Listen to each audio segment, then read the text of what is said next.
गरीब भोला। एक गांव में मनीराम नाम का एक धनी व्यक्ति रहता था। वह जितना अमीर था उतना ही कंजूस था। वह लोगों को ब्याज पर पैसे देकर उनसे दुगनी कीमत वसूल करता था और जो व्यक्ति उसके पैसे समय से न चुका पाते उन पर वह और ब्याज चढ़ा देता। गांव के काफ़ी सारे लोगों ने मनीराम से ब्याज पर पैसे लिए थे, पर कोई उसके पैसे समय से नहीं चुका पाता था, जिस पर ब्याज बढ़ता रहता और वह ब्याज चुकाने में ही लगे रहते थे। लिए हुए पैसे वहीं के वहीं रहते, ब्याज ही नहीं खत्म होता था। गांव के जिन लोगों ने मनीराम से ब्याज पर पैसे लिए थे, वह सब बहुत परेशान थे कि वह मनीराम का कर्ज कैसे उतारें। उन कर्जदारों की सूची में एक नाम भोला का भी था। भोला बहुत गरीब था। उसके पास ज़्यादा खेत भी नहीं थे कि वह खेती करके मनीराम का कर्ज उतार सके। भोला की पत्नी और एक छोटा बच्चा था। भोला जो थोड़ा बहुत कमाता वह घर का राशन पानी लाने में ही खत्म हो जाता। एक दिन भोला काम की तलाश में घूमता फिरता दूसरे गांव में चला गया, यह सोचकर कि वहां कोई काम मिल जाए जिससे वह मनीराम के लिए कर्ज चुका सके। सुबह से शाम हो गई, पर भोला को कोई काम नहीं मिला।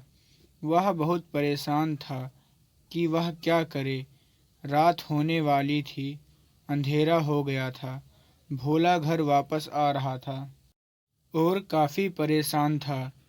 भोला घर पहुंचकर पानी पीकर सो गया, क्योंकि घर में खाने को कुछ नहीं था।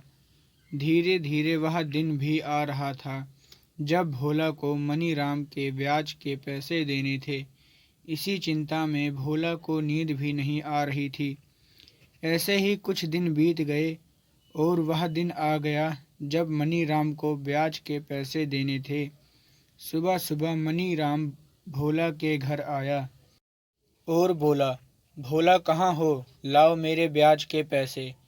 भोला नजरें नीची सर झुकाकर मनीराम के पास आया और हाथ जोड़कर खड़ा हो गया।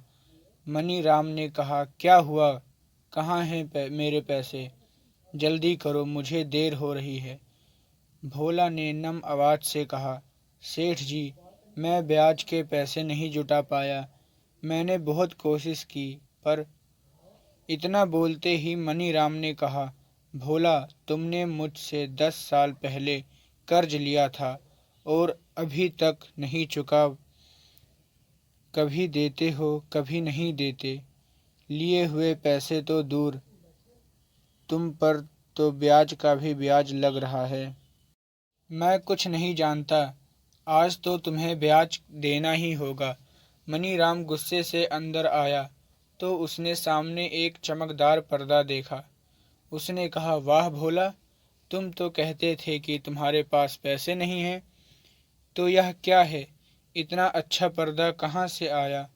और क्या पता इसके उस पार और इस घर में तुमने कितने पैसे छुपाए हैं, पर तुम मुझे देना नहीं चाहते। जैसे ही मनीराम ने पर्दा हटाया, सामने का दृश्य देखकर उसकी आंख भर गई। उस पर्दे के पीछे भोला की बीवी और उसका बच्चा था, जिसकी हालत बहुत बुरी थी। उसकी बीवी की साड़ी फटी पुरानी थी, जिस पर चकती लगी हुई थी। बच्चे के शरीर पर फटा पुराना कपड़ा था। घर की हालत भी खराब थी। यह सब देखकर मनीराम की आंखों में आंसू आ गया और मनीराम ने भोला से कहा, भोला, तुम्हारे घर की ऐसी हालत है और तुमने मुझसे बताया भी नहीं। अरे मैं इतना निर्दयी नहीं हूँ कि किसी की मजबूरी भी ना समझ सकूँ। ऐसा बोलते ही मनीराम ने भोला का सारा कर्ज माफ़ कर दिया और कुछ घर खर्च और नए कपड़ों के लिए मनीराम ने भोला को पैसे भी दिए और मनीराम वहाँ से चला गया।